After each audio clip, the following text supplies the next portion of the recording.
म्हातारपणामध्ये लोक सावध होतात. आता म्हातारपणामध्ये सावध होऊन काय फायदा असतो? शरीरामध्ये कस राहिलेला नसतो. आपलं शरीर जर आपल्याला धोका देतं तर लोक तर धोका देणारच. बघा, म्हातारपणामध्ये आपलं रक्त बदलतं. आपली मुलं आपल्यावर प्रेम करत नाहीत. ज्यांच्यासाठी आपण तारुण्य खर्च केलं, ते जिच्या सुखासाठी आपण रात्रंदिवस कष्ट करतो, ती पत्नी देखील म्हातारपणात गोड बोलत नाही. आणि स्त्रियांचं देखील दुर्भाग्य असतं, फक्त पुरुषांचंच म्हातारपण वाईट असतं असं नाही.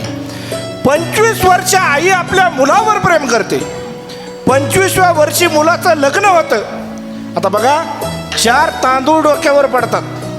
तांदळाचा प्रभाव किती मोठा असतो बघा. दुसऱ्या दिवशीपासून त्याचं डोकं बदलतं. म्हणजे तांदूळ डोक्यावर पडल्यानंतर डोकं बदलतं. याला संसार म्हणतात.